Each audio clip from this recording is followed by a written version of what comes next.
Instituto Qualidade Timor-Leste lança uma fatuk dahulu para construção laboratório alimentação no bebidas, onde halo teste baihan tuir padrão internacional.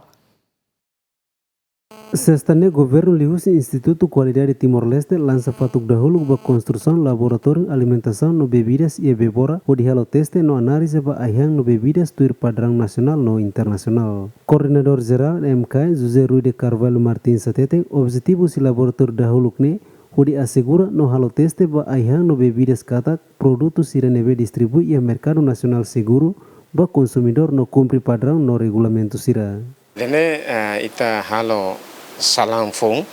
ba instrumento sirnebe maka ita iha ona ba laboratorium ba testu aihan o bebidas ne agora ema sempre husu pergunta tambah seda maka laboratório na fatin ba aihan o bebidas e a diferença ihan ini objetivo atau ihan laboratório sana afe sana ita halo kontrolu ba falhanço ou violação sira nebe maka acontece ihan ita nia produto sira ligado a aihan o bebidas ne ita tibar na ba agora idane atau for certificação atau for acreditação ba aihan o bebidas sira nebe atau também marcado negana. Agora se ia balu si Saudi, colher quando ba Saudi musi idane liga ba contaminação ho matéria serme ia associação ho moras nebe causa husi aihan serit label kahor sasanser ne law sida ia discrepância ia tenia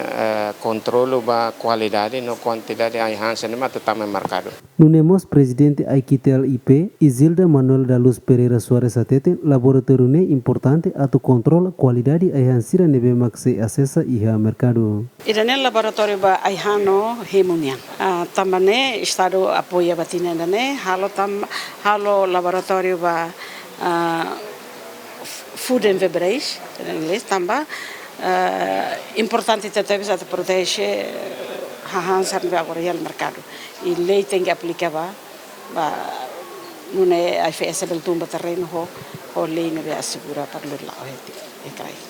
Projeto construção obra laboratório se construi husi Companhia Nacional Ida e Timor-Leste ho montante osa basic riuncia no licencia. Enquanto tur plano duração projeto construção ne se remata e fulang ne nelara, tur contrato nebe companhia assina ona ho governo João Bosco Dias Simão Ximenes GMN.